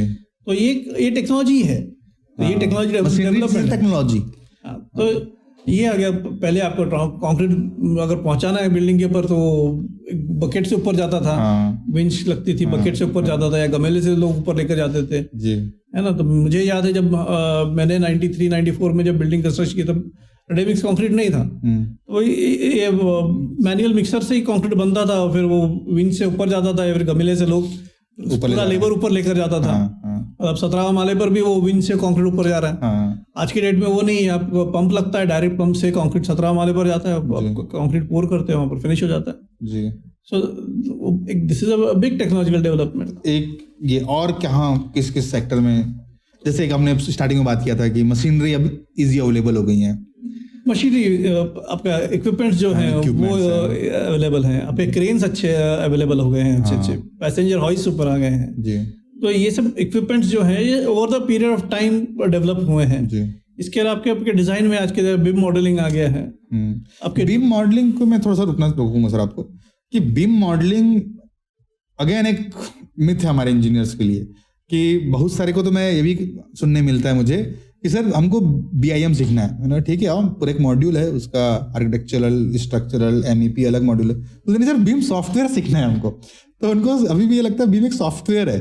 तो जो बीम का मॉड्यूल है वो किस तरीके से प्रोजेक्ट पे इम्प्लीमेंट हो रहा है, मतलब बड़े और छोटे में, मिड लेवल की भी बात करूँगा, बहुत सारे इंजीनियर मिड लेवल पे भी काम करते हैं। देखिए कैसा है, जितना बीम का इतना मेरा भी एक्सपोजर उतना नहीं है, है ना, तो मैं ज़्यादा इस पर विषय पर ज़्यादा नहीं ये कर पाऊंगा। और जो मैं जानता हूँ बीम बेसिकली आपके डिज़ाइन में जो आपके इंटरफेसेस हैं वो जितने कम हो सकें, या क्योंकि काफ़ी सर्विसेज आ जाती हैं जब आप एक बिल्डिंग कंस्ट्रक्ट कर रहे हैं, आपका स्टील भी जा रहा है, हो सकता है आपका पाइपिंग भी जा रहा है, उसमें से कहीं पर ऑब्स्ट्रक्शंस हैं, या वो पहले के लिए इसमें पता नहीं चलता था। आज के लिए बीम में आपका जब इंटरफेस करते हो सब, तो आपको उसमें पता चल जाता है कहाँ पर क्या डिटेलिंग ज़्यादा है, और आपको वो आप प्रीएम्प्ट कर लेते हो कि ये मैं डिज़ाइन में ये सब चेंजेस कर सकूँ, है ना। तो आई थिंक मेरा बीम का उतना एक्सपोजर डिज़ाइन में। तो अब अगेन मार्केटिंग में आते हैं सर, कि एक प्रोजेक्ट के लिए मार्केटिंग इज अ बैकबोन कहते हैं, कि जब तक मार्केटिंग नहीं होगा तब तक सेल नहीं होगा, सेल नहीं होगा तो पैसा नहीं आएगा, पैसा नहीं आएगा तो कंपनी नहीं चलेगी। तो क्या स्ट्रैटेजी होता है आपका किसी भी प्रोजेक्ट की स्टार्टिंग में, कि आप दोनों प्रोजेक्ट करते हैं, गवर्नमेंट भी टेंडर लेते हैं, प्राइवेट भी लेते हैं। तो प्राइवेट प्रोजेक्ट भी अभी जो मैंने यहाँ देखा आपके लिंक्डइन पोस्ट में, कैपेसाइट के लिंक्डइन पोस्ट में, कि उन्होंने एक पूरा चॉल मुंबई में कैप्चर किया है और उसको बिल्ड कर रहे हैं। करेक्ट। तो वो क्या मतलब क्या स्कीम, मतलब स्कीम नहीं कहूँगा मैं इसको, कि ये क्या बिजनेस मॉड्यूल है इस चॉल को कवर करना? देखिए ये प्रोजेक्ट आप जो बोल रहे हैं ये बीडीडी चॉल का प्रोजेक्ट बता रहे हैं जी, है ना, जो आई थिंक इंडिपेंडेंस से पहले से यहाँ पर पुरानी चॉल्स थे जी, और इतने सालों से ये चॉल्स की कंडीशन इतनी खराब थी और लोग उस पर रह रहे थे, स्ट्रक्चर का वैबिलिटी भी खत्म हो चुका था। और अब आपने अगर मुंबई में चॉल्स देखी हैं तो आप देखेंगे एक रो में सब मकान रहते हैं और एंड्स पे कॉमन टॉयलेट्स रहते हैं जी। तो लोगों की कंडीशन इसमें रहने की वेरी अनहाइजीनिक वे, और उसमें रहते थे, कम्युनिटी लिविंग था। तो गवर्नमेंट का काफ़ी उसके पहले ये था कि ये डेवलप किया जाए। और ये प्राइवेट चॉल है, हाँ, इसे प्राइवेट चॉल्स थी, गवर्नमेंट का कुछ स्टेक्स नहीं था, है ना। पर इसको एक एज ए क्लस्टर डेवलपमेंट आप बोलिए या एज ए मास डेवलपमेंट बोलिए, गवर्नमेंट ने ये इनिशिएटिव लिया है कि एक चॉल्स को डेवलप किया जाए, इन लोगों को एक हैबिटेबल जगह दी जाए। तो आज की डेट में ये जो प्रोजेक्ट है एक हो रहा है, कैपेसिटी प्रोजेक्ट कर रही है एक टाटा के साथ, उनका जेवी है इसमें जी। और हम लोग ये प्रोजेक्ट कर रहे हैं अब इसमें वर्ली में। तो इट्स अ बिग प्रोजेक्ट, इसमें कुछ 33 रिहैब बिल्डिंग्स है, 33 रिहैबिलिटेशन बिल्डिंग्स है, है ना, जहाँ पर जो ऑलरेडी रेसिडेंट्स है उनको रिहैबिलिटेट शिफ्ट कर रहे हैं, और फिर वहाँ पर टावर्स बनने वाले हैं और उनको फ्लैट्स दिए जा रहे हैं जी। तो अगर आप वो इवन सैंपल फ्लैट देखेंगे तो सैंपल फ्लैट की क्वालिटी और ये इतनी सुपर्ब है आज की डेट में, मतलब उन लोगों को उनका रिएक्शन आप अगर कैप्चर कर सकते हैं तो इट विल बी ग्रेट। क्योंकि जो लोग इतने साल से जो चॉल में रहते हैं उनको एक इंडिविजुअल फ्लैट मिल रहा है ना, और उस एरिया में मुख्य धारा कहते हैं, मुख्य धारा से कनेक्ट हो रहे हैं वो, है ना। तो वो एक बड़ी चीज़ है मुंबई में, एज इट इज जगह इशू है जी। तो ऐसे प्रोजेक्ट्स अगर और गवर्नमेंट इनिशिएट करती है, जैसे अभी धारावी का रिडेवलपमेंट भी एक प्रोजेक्ट है जो जी, आने वाले सालों में शुरू हो जाएगा, तो ये सब डेफिनेटली मुंबई का स्काईलाइन बदल देगी। तो ये गवर्नमेंट इनिशिएट करता है या जो बिल्डर्स हैं वो कनेक्ट होते हैं उन ये गवर्नमेंट की तरफ से इनिशिएटिव है। अच्छा, मतलब जितने वो लैंड ओनर्स हैं उनसे गवर्नमेंट एक्वायर करके किसी पर्टिकुलर टेंडर निकाल के बिल्डर्स को और किसी भी कॉर्पोरेट्स को प्रोवाइड कर रही है। इसमें बिल्डर्स को नहीं प्रोवाइड करी, इसमें अलग से एक कंपनी ने फॉर्म टेंडर बनाकर इसको लिया है जी। अब इसमें कुछ टावर्स बनेंगे जो सेल के टावर्स बनेंगे जो गवर्नमेंट सेल ऑफ करेगी जी। और कुछ फ्लैट इनको दिए जाएंगे। अच्छा, तो इसमें कैपेसाइट एज अ डेवलपर है, Capacite as a developer, Capacite as a builder भी है। कैपेसाइट एज अ बिल्डर नहीं, Capacite is basically engineering construction company. अच्छा, तो यहाँ पर वो लोग ये एज अ डेवलपमेंट कंपनी बोलकर इसमें। तो यहाँ पे मार्केटिंग और सेल्स का क्या रोल्स एंड रिस्पॉन्सिबिलिटी, मतलब आपका एक जो मंथली रूटीन है जो एक एज अ मार्केटिंग मैनेजर, तो वो क्या as a president and marketing head, तो वो क्या आपका डेली मंथली रूटीन होता है, क्या किस जोन पे आप कोर्स? देखिए मंथली रूटीन अब बोलने से अच्छा आपको मैं मैक्रो लेवल में थोड़ा सा बता देता हूँ। As a head of business development and marketing, main responsibility company का बिजनेस सिक्योर करना है, ईयर ऑन ईयर उसका ग्रोथ होना चाहिए, कंपनी की ब्रांड इमेज अच्छी होनी चाहिए। मतलब एक एक वर्ड पे क्योंकि ना बहुत बड़े बड़े वर्ड हैं ये, ईयर ऑन ईयर ग्रोथ का मतलब लास्ट ईयर जितना हमने रेवेन्यू किया था उससे ज्यादा ऑर्डर्स आना चाहिए, रेवेन्यू आना चाहिए। उसके लिए क्या कर सकते हैं स्ट्रैटेजीज, वो डेवलप करनी है। उसको अगर कुछ स्ट्रैटेजाइज करना है, आपको डाइवर्सिफाई करना है, क्योंकि आज कैपेसिटी आप देखेंगे बिल्डिंग सेक्टर में, अगर हमको और कोई सेक्टर में जाना है ग्रोथ पर्सपेक्टिव से, वो उसका इनिशिएटिव देखना है, उसके प्रोज एंड कॉन्स चेक करना है डिलीवरेबल्स के, क्योंकि जैसे मैंने बताया कि delivery is very important her sector में, और या हर टाइमली डिलीवरी, तो for a company also it is very important. तो वो सब आपको प्रोज एंड कॉन्स चेक कर वो फैक्टर करना है। प्लस आपकी कंपनी की ब्रांड इमेज कैसे आप ये कर सकते हैं। तो कंपनी के स्टेक होल्डर्स जो होते हैं, बेसिकली कंपनी के फाउंडर्स हैं, डायरेक्टर्स हैं, इन्वेस्टर्स हैं, सप्लायर्स चेन है, इंजीनियर्स हैं, एम्प्लॉइज हैं, उनके लिए कैसे सब हर चीज बेहतर की जा सकती है। तो ये सब चीज basically responsibility as a macro level आ जाती है बिजनेस डेवलपमेंट में। तो जो रेवेन्यू ग्रोथ का सेक्टर है पहला कि जो हम कर रहे हैं उसी में ही हमको बड़े ऑर्डर्स मिले, वो उसका क्या स्ट्रेटेजी होता है? मतलब हम कैसे, जैसे मैं एक बिजनेस ओनर हूँ, मैं बिल्डिंग बना रहा हूँ और मैं फुल इन्वॉल्व हूँ अपने बिल्डिंग बनाने में, एग्जीक्यूशन में, डे टू डे वर्क में। अब मेरे को मार्केटिंग मैनेजर हायर करना चाहिए या मेरे को एज अ ओनर मेरे को फोकस होना चाहिए मार्केटिंग में? देखिए, अगर आप ओनर हैं तो आपको तो सब चीज मालूम होना चाहिए। हाँ, है ना? हाँ, ओवर पीरियड में आपका थोड़ा बिजनेस बढ़ जाता है, देन आपके पास एक मार्केटिंग मैनेजर हो सकता है कि ठीक है भैया, मेरा लोड बढ़ गया है तो मैं बाकी एरियाज में भी फोकस करूं, एक मार्केटिंग मैनेजर मेरा काम भी ये कर सकता है। तो जो मार्केटिंग मैनेजर है वो मैं थोड़ा सा छोटे लेवल की बात कर रहा हूँ क्योंकि आज हमारे ऑडियंस बड़े एंटरप्रेन्योर्स नहीं है, they are the just beginning और इंटरमीडिएट लेवल पे हैं कि कुछ 5-10 करोड़ का टेंडर कर रहे होंगे ये साल में। तो उस समय हमको नया टेंडर्स लेना है इन टर्म्स ऑफ कॉर्पोरेट और प्राइवेट, और तो हमको क्या स्ट्रेटजी लेना चाहिए जिससे कि मैं फोकस्ड हो सकूं टेंडर्स लेने पे अपने बजट के हिसाब से, ओवर टेंडर न ले लूं कि फंस जाऊं, मैं डिलीवर ना कर पाऊं? देखिए, उसमें कैसा है, अगर टेंडर गवर्नमेंट में ले रहे हैं तो आपको देखना है आपका कितना फाइनेंशियल उसमें लायबिलिटीज जा रहा है। मतलब उसको कुछ परसेंटेज में अपन बात कर सकते हैं, क्या परसेंटेज होना चाहिए, कैसे आप मतलब आप कैसे प्लान करते हो? नहीं, देखिए, एज अ कंपनी ये चीजें जो है it's discuss at a very large level, है ना, बट एज एन इंडिविजुअल आपको देखना है कि आपका फाइनेंशियल कितना ये है, कितना मैं एक्सपोज हो रहा हूँ उसमें। ऐसा ना हो कि आपका अगर एक्सपोजर इतना ज्यादा जा रहा है और वो प्रोजेक्ट ही बंद पड़ जाए, तो आप कहाँ जाओगे? तो आप बर्बाद हो गए। तो वो चीज आपको देखनी है कि मैं इतना एक्सपोजर ज्यादा ना लूं जिससे कि मैं खुद ही रिस्क में आ जाऊं, जी, है ना। तो वो प्रोजेक्ट की वायबिलिटी चेक करना जरूरी है ना, और आपका जो एक्सपोजर है उस पर एटलीस्ट आपका नॉट मोर देन 30% एक्सपोजर जाना चाहिए। 70% बेसिकली आपके पास सिक्योर होना चाहिए, सो दैट अगर आपको ये प्रोजेक्ट में कोई इश्यू होता है तो बाकी के 70% आपके पास है जिससे आप आगे का बिजनेस भी कंटिन्यू कर सकते हैं। जी, मतलब एक प्रोजेक्ट 100% नहीं होना चाहिए, 100% उस पर रिलाई नहीं होना चाहिए। 30% के आसपास का मार्जिन एक प्रोजेक्ट पे फोकस होना चाहिए, मैक्सिमम उससे कम हो सकता है। हाँ, मतलब एक समय पे आदमी के पास 4 प्रोजेक्ट होने चाहिए ऑन एवरेज। वो आपका ये हो जाता है, बैलेंस आउट हो जाता है बेसिकली आपका। मतलब ये भी एज अ पोर्टफोलियो है सर? हाँ, ये पोर्टफोलियो है। हाँ, ये भी पोर्टफोलियो है आपका। जी, जो आप कंपनी का दिखाते हो वो पोर्टफोलियो दिखाती है कि ये मेरे पोर्टफोलियो ऑफ प्रोजेक्ट्स हैं। हाँ, ये प्रोजेक्ट में ये है, ये भी किया हूं, ये भी किया हूं, ये भी किया हूं। एक प्रोजेक्ट हो सकता है आपमें कुछ इश्यूज हो, आपके ड्राइंग्स टाइम पे ना मिले, डिलेज हो जाए, फंड ना हो, फंड ना हो क्लाइंट के पास। तो ये प्रोजेक्ट आपका अगर आपको उतना कैश फ्लो नहीं दे रहा, आपका दूसरा प्रोजेक्ट दे रहा है, तो आपके यहाँ रेवेन्यू यहाँ से चल रहे हैं जी, तो वो बैलेंस आउट करना जरूरी है। तो मतलब अपने फंड को इस ऑन एन एवरेज 4 जोन पे हम डिस्ट्रीब्यूट कर सकते हैं एज ए इनिशियल लेवल पे। सर, पुरानी टेक्नोलॉजी की हमने बात किया कि कंक्रीट में बिल्ड हो गया, इक्विपमेंट्स इजी अवेलेबल हो गया। आने वाले 20-25 साल में, अब एआई भी का ही जमाना है, बूम कर रहा है एआई, तो आने वाले 20-25 साल में कैसे देखते हैं आप कंस्ट्रक्शन इंडस्ट्री में क्या चेंज हो चुका होगा?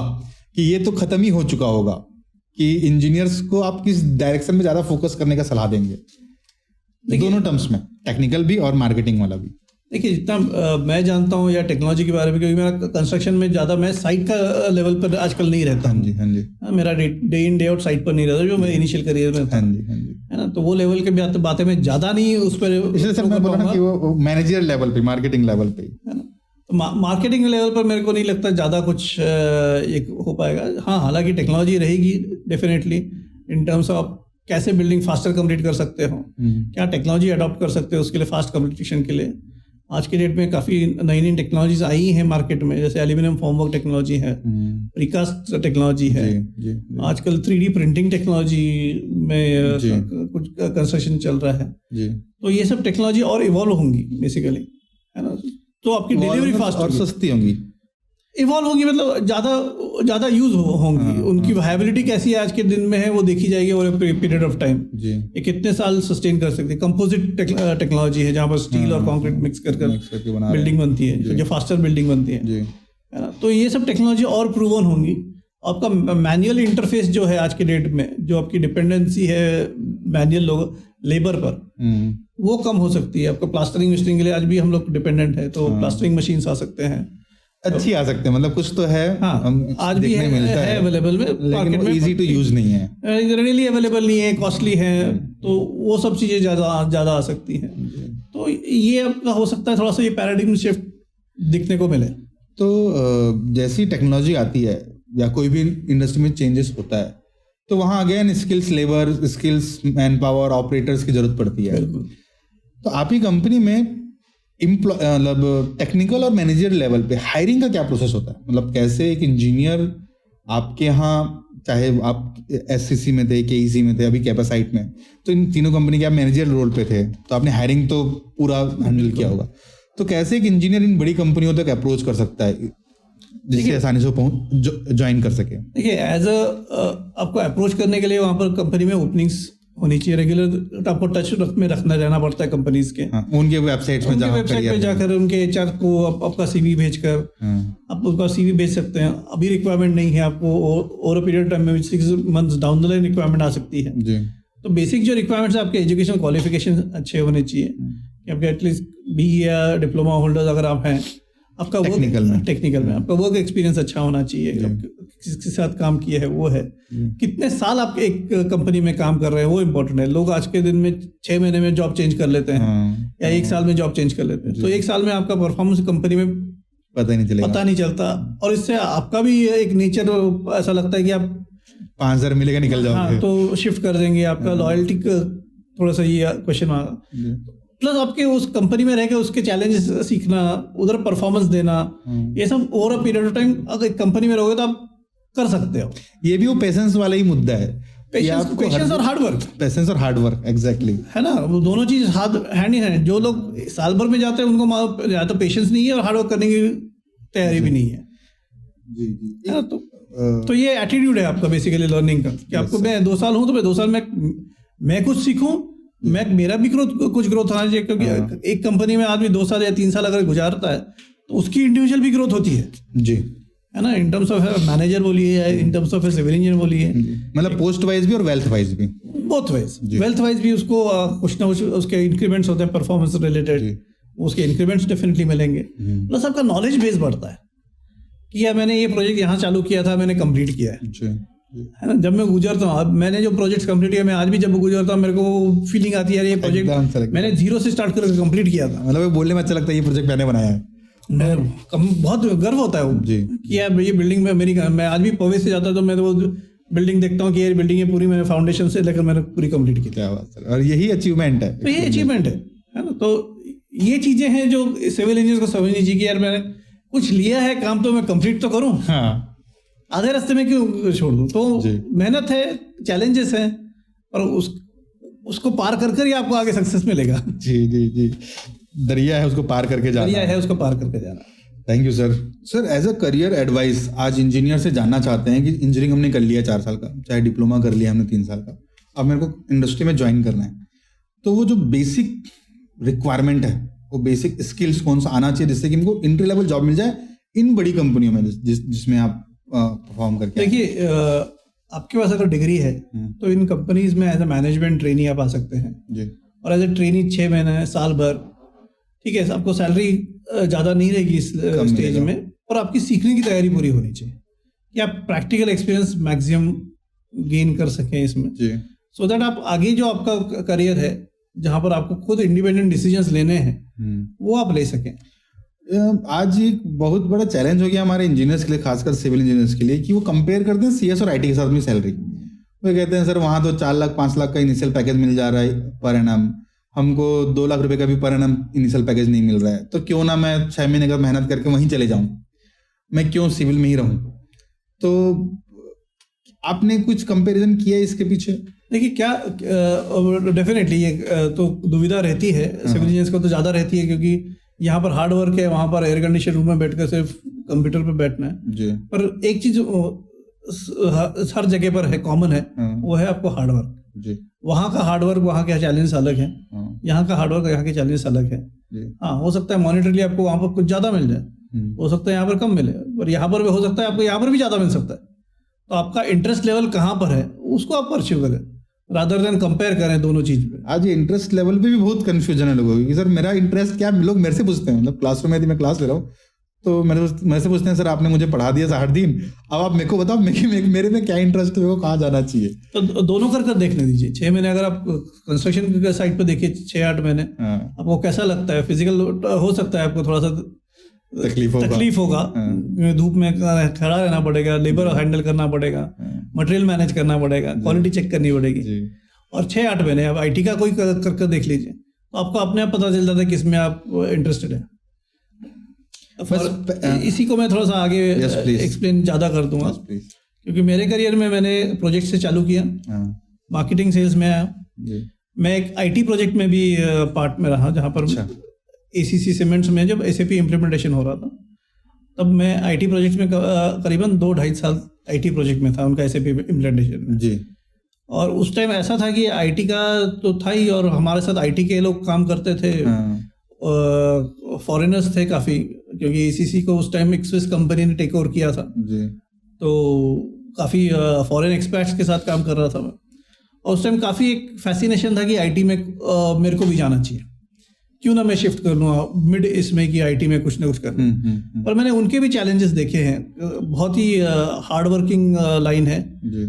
खुद को हर वक्त अपग्रेड कर रखना पड़ता है उनको, क्योंकि उसमें चेंजेस इतने फास्ट होते हैं, लगातार न्यू लैंग्वेज है, लगातार कुछ चेंजेस आते रहेंगे। अगर उसमें आप अपडेट नहीं रहेंगे तो आप ऑब्सोलीट हो जाएंगे।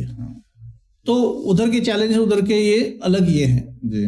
तो ये चीज मैंने दोनों एंगल से खुद देखी हुई है। मतलब ये ऐसा कह सकते हैं कि civil engineers day by day experience होते जाता है। यस, मैच्योर होता जाता है। 20 साल बाद 30 साल बाद ऐसा भगवान टाइप ट्रीट होने लग जाएगा इस इंडस्ट्री के लिए। IT में ये चैलेंजिंग हमेशा बना हुआ है, हमेशा हर स्टेज पर हर साल वो बना रहेगा कि आप क्या अपग्रेड किया। रोज आपके सर पर रोज तलवार है कि अगर आप अपग्रेड नहीं हो तो आप मार्केट में से बाहर हो सकते हो। तो ये IT का बहुत बड़ा चैलेंज है, ड्रॉबैक है। और इस आपने SAP का एग्जांपल लिया सर, तो बहुत सारी कंपनी आज भी ट्रेडिशनल वर्क कर रहे हैं, एक्सेल पे, वो हार्ड कॉपी पे। तो SAP कितना रोल रख रहा है कंस्ट्रक्शन इंडस्ट्री को और एक्सपांड करने पे? देखिए, SAP जो है, जिसको जी SAP बोलते हैं, बेसिकली SAP है जी, है ना। तो ये एक ERP प्लेटफॉर्म है ना, एंटरप्राइज रिसोर्स प्लेटफॉर्म है। तो जो इनिशियल बिजनेस स्टार्टअप्स हैं या ये बेसिकली उनके लिए नहीं है, कि वहाँ पर इसका जरूरत नहीं है। जब बिजनेस एक सर्टेन लेवल पर पहुंच जाता है, जब आपका काफ़ी बिजनेस फुल फ्लेज चल रहा है और आपको ये सब रिसोर्सेज का प्लानिंग करना जरूरी है, रियल टाइम आपको रिसोर्सेज एंट्री जरूरी है, तब उसका ज़्यादा इंपॉर्टेंस बढ़ जाता है, क्योंकि यहाँ पर रियल टाइम आपको पंच इन करना है डाटा, है ना। और इसमें डिफरेंट मॉड्यूल्स हैं, है ना। तो हर मॉड्यूल के आपके अलग ये हैं, उसके प्रोसेसेस हैं, वो प्रोसेसेस आपको उसमें IT में मैप करने हैं, और मैप करके उसको आपको सब डेटा कैप्चर करना है। तो इसमें जैसे अब ERP छोटे लेवल भी बहुत सारे आ चुके हैं, काफी एकदम छोटे लेवल पे भी, मतलब SAP को ना बात करें तो अपन छोटे ERPs भी डायरेक्ट प्लग इन मॉड्यूल है कि बस आप डायरेक्ट ले लो। तो मेरे को आपने छोटे प्रोजेक्ट में भी देखा होगा कि टैग बेस्ड कंपनी और without tag based company growth speed क्या है? कुछ ऐसा एग्जांपल कि इंजीनियर्स को, कि हम ये बोल सकें लोगों को कि तुमको टैग बेस्ड होना चाहिए, या चलो चल रहा है तो ऐसे चलने दो। नहीं, देखिए, मेरा मानना ऐसा है कि टेक बेस्ड कंपनी और नॉन टेक बेस्ड कंपनी से ज़्यादा पर्सनल आपको टेक्नोलॉजी का मालूमात होनी चाहिए, ऑपरेट करना आना चाहिए, ऑपरेट करता आना चाहिए। जहाँ पर अगर आप नॉन टेक बेस्ड कंपनी में भी अगर आप हैं तो आपको बेसिक जो MS ऑफिस है, माइक्रोसॉफ्ट ऑफिस बोलिए, वर्ड बोलिए, एक्सेल बोलिए, पावर पॉइंट बोलिए, या ये सब इस पे काम करना आपको आना ही चाहिए। ये तो मतलब ये बेसिक है, मतलब ABCD है आपका आज के डेट में। आपको ये, जैसे आपको नर्सरी में ABCD सिखाया जाता है, जैसे ये वर्ड, पावर पॉइंट, एक्सेल ये आना जरूरी, माइक्रोसॉफ्ट ऑफिस आना ही चाहिए। इसके अलावा अगर आप ERP में किसी सॉफ्टवेयर में काम कर रहे हैं, किसी कंपनी के पास है, तो उसका एडेड एक्सपीरियंस, और वो कंपनी प्रोजेक्ट मैनेजमेंट के लिए माइक्रोसॉफ्ट प्रोजेक्ट, प्राइमावेरा है, वो सब अगर आप एडिशनल सीखते हैं वो डेफिनेटली बेनिफिशियल, वैल्यूएबल ऐड होगा ही। जैसे आपको लगता है आपको खुद में वैल्यू ऐड करनी है। अब जैसे मैं जब SAP कर रहा था, हालांकि मैं खुद SAP में नहीं था, वहां पर कंसल्टेंट है, और उस टाइम मैंने एक SAP का कोर्स किया कि मेरे को मालूम होना चाहिए मैं SAP में क्या है। ये माइक्रो लर्निंग कहते हैं सर एक्चुअली इसको। हाँ, इसको माइक्रो खुद का अपग्रेडेशन है बेसिकली। खुद का जो काम कर रहे हैं नहीं पता तुरंत सीख लो, नहीं तो हाँ हो सकता है कि रिस्पॉन्सिबिलिटी छिन जाए आपसे। रिस्पॉन्स चेंज है, एटलीस्ट आपका लर्निंग हो जाता है। हम मैं वो उसके बाद मैंने एसीपी में कभी काम किया नहीं ज़्यादा एज अ, उस समय के लिए बहुत जरूरी था। पर उस समय मेरे को जरूरी था कि ये क्या चल रहा है मेरे को मालूम तो हो जी कि वो 2 साल का कोर्स है, उसमें क्या न्यूएंसेस हैं, क्या उसकी निटिग्रिटीज हैं, जी, वो मैं अंदर जाकर सीखा, एज ए यूजर नहीं सीखा। हाँ। सर आज जो मैनेजर्स हैं वो, उनके पास भी एक चैलेंज है कि कंपनी को सही टाइम पे अपडेट करना है, मतलब वैल्यू क्रिएट करना है, नहीं तो उनका शिफ्टिंग बहुत ज्यादा होता है। मतलब ऐसा देखा जा रहा है कि एक सुपरवाइजर भी मैनेजर को ये बोल दे रहा है कि सर प्रोजेक्ट में 6 जा चुके हैं, आप भी 4-6 महीने रहोगे और आप भी जाओगे। तो इस चैलेंजेस से ना मैं बहुत सारे मैनेजर से मिलता हूँ, तो ये चैलेंजिंग है कि वो नीचे वाले लेवल उनको ज्यादा सपोर्ट नहीं करते। तो आपने 3 कंपनियां अपडेट की और अच्छा लंबा समय आपने एक कंपनियों पे रहा है, तो कैसे आप वो नीचे वाली टीम को अपने साथ लेके चले? देखिए, शुरुआत में होता है कि आप टीम थोड़ा रेजिस्टेंस रहती है। हाँ। जब आप नए नए रहते हैं जी, है ना, तो आपको 2-3 महीने आप खुद को वहां पर उनको बताना पड़ता है कि आप है, आपको प्रूव भी करना पड़ता है खुद को। वो कैसे, मतलब क्या किस जोन पे सबसे ज्यादा मेरे को हिट करना चाहिए? किस जोन पर ऐसे नहीं आपको, क्योंकि क्या है, आप ह्यूमन साइकोलॉजी ऐसी चीज है जो कोई समझ नहीं पाया, हाँ है ना। तो आपके लोग कैसे आपके अंडर काम कर रहे हैं, किस लेवल के लोग काम कर रहे हैं, जी, है ना। हो सकता है बहुत हाईली एजुकेटेड स्किल्ड लोग हों, हो सकता है एकदम पढ़े हुए ना हो, ज़्यादा कम पढ़े हुए लोग हों, जी, है ना। तो आपको हर लेवल पर उनके साथ जाकर उनकी प्रॉब्लम समझनी पड़ती है। जी। उनको लगना चाहिए कि भाई ये आदमी रिलायबल है, ट्रस्टवर्दी है ना, उनके लिए भी। तो वो कॉन्फिडेंस बिल्ड करने के लिए थोड़ा सा वक्त लगता है ना। वो तुरंत एक दिन में नहीं होता है, या जाते ही नहीं होगा, तो थोड़ा समय उसमें देना पड़ता है। जी। कुछ समय बाद वो ऑटोमेटिकली बिल्ड होने लगता है, उनको भी लगता है कि हाँ भाई ये मेरे को नुकसान नहीं करेगा। और यदि रेसिस्ट कर रहा है टीम कि नहीं कर रहा है सपोर्ट, तो वो कौन सा सही टाइम है कि मेरे को स्विच कर लेना चाहिए अब, या किस समय हमको ये डिसाइड करना चाहिए कि मेरे को अब कंपनी चेंज करने का समय आ गया है, या हो गया मेरा यहाँ अपग्रेडेशन कंप्लीट हो गया, या मेरे को नया चीज एक्सप्लोर करना है? देखिए, आपको एक अंदर से फीलिंग आता है, अब मैं यहाँ पर ज़्यादा कुछ डिलीवर नहीं कर रहा हूँ, या मैं यहाँ पर कुछ ज़्यादा सीख नहीं रहा हूँ, है ना। दोनों चीज़ है जी। देखिए, आप एज अ स्टैग्नेंट वहाँ पर रहेंगे, सैलरी लेते रहेंगे, मतलब है नहीं आपका। अब इन एडिशन कोई वैल्यू अगर कंपनी को नहीं दे पा रहे हैं, एक तो वो हो गया। दूसरा जी, अगर आपको कुछ लर्निंग्स नहीं है उस वहाँ से, आप कुछ एज अ पर्सनल ग्रोथ मेरे को कुछ नहीं मिल रहा है वहाँ पर जी, तो आप सोच सकते हैं कि मैं खुद को अपग्रेड करूँ, कहीं और किसी का और कंपनी में जाऊँ, किसी और प्रोजेक्ट पे काम करूँ। तो इतना बड़ा रिस्क, एक सेफ जोन जमाए 13 साल में आपने कंपनी बिल्ड किया है, उस कंपनी को छोड़ के आप दूसरी कंपनी में जा रहे हैं। देखिए, कोई भी चीज कांस्टेंट नहीं रहती, चेंज इज इनएविटेबल। परिवर्तन जीवन का नियम है। हाँ, और अब जितने चेंज करोगे, चेंज तकलीफदायक होता है। हाँ। उस तकलीफ में से आपको गुजरना है और आपको बाहर निकलना है, और जितनी बार आप करोगे उतने बार आपका इवॉल्वमेंट होगा, आपका डेवलपमेंट होगा। जरूरी है, बहुत जरूरी है जीवन के लिए, उसके अलावा नहीं हो सकता। तो अगर आप पुराने जमाने में जो लोग 30 साल तक जॉब कर लेते थे, एक ही कंपनी में टिक जाते थे, 30 साल में जहां पर ज्वाइन किया वहीं से रिटायर हो गए, है ना। वो जमाना उस टाइम का था, आज वो जमाना है नहीं जी। अगर आप उस टाइप के सोच में हो कि मैं एक जगह जाऊंगा यहीं से रिटायर होऊंगा, चलेगा नहीं। एक समय ऐसा जाएगा जब कंपनी मैनेजमेंट बोलेगी यहाँ पे इसका कुछ डेवलपमेंट नहीं है, इसका कंट्रीब्यूशन नहीं है। जब थोड़ा सा कंपनी के हालात अगर कमजोर हुए तो सबसे पहले इनको निकाला जाएगा। तो आपको खुद को डेवलप करना, अपग्रेड करना उतना ही जरूरी है। और अगर आप कुछ नहीं कर पा रहे, आप दूसरी जगह देखिए जहां पर आपको डेवलप हो सके जी, है ना। तो आपकी मार्केट में भी आपकी वैल्यू बढ़ती है अगर आप दूसरी जगह जाते हो, प्लस आपकी लर्निंग और डेवलपमेंट भी होती है। एक नया जोन मिलता है आपको परफॉर्म करने के लिए। Thank you so much sir. और मैं चाहूँगा एक लास्ट जाते जाते लोगों को आप वो ज्ञान की बातें बता दें जिससे कि वो अपने जीवन में जो निराशा है कि लोग आज निराश बहुत जल्दी हो जाते हैं कि सर मेरे को अप्रेजल नहीं मिला, सर मैंने अप्लाई किया था, मेरा सिलेक्शन नहीं हुआ सर। तो वो एक जीवन का पार्ट है, उससे कैसे जूझना चाहिए कि हाँ लेट्स डू इट नेक्स्ट। देखिए, ये बेसिकली सिविल इंजीनियर्स के लिए कंसर्न सवाल नहीं है, इन जनरल कंसर्न सवाल है। तो देखिए, आपको आपकी तरफ से ट्राई करते रहना है ना। आप अगर एफर्ट ही नहीं डालोगे तो आप रिजल्ट की एक्सपेक्टेशन करो मत, है ना। तो आपको एफर्ट्स उतने ही डालने हैं, आज भी उतने डालने हैं, कल भी उतने डालने हैं, परसों भी उतने डालने हैं, और डालते रहना, रिजल्ट्स आप ऑटोमेटिकली आएंगे। तो पेशेंस होना और आपका हार्ड वर्क और एटीट्यूड आपका, ये इंपॉर्टेंट है। ये 3 अगर आप चीज कंबाइन करके चले, बाकी आपको कोई चिंता करने की जरूरत नहीं, results will follow. Thank you so much sir, thank you so much for inviting me, कि आपने इतना वैल्यूएबल समय दिया अपना। एक बहुत अच्छा वेंचर कर रहा है।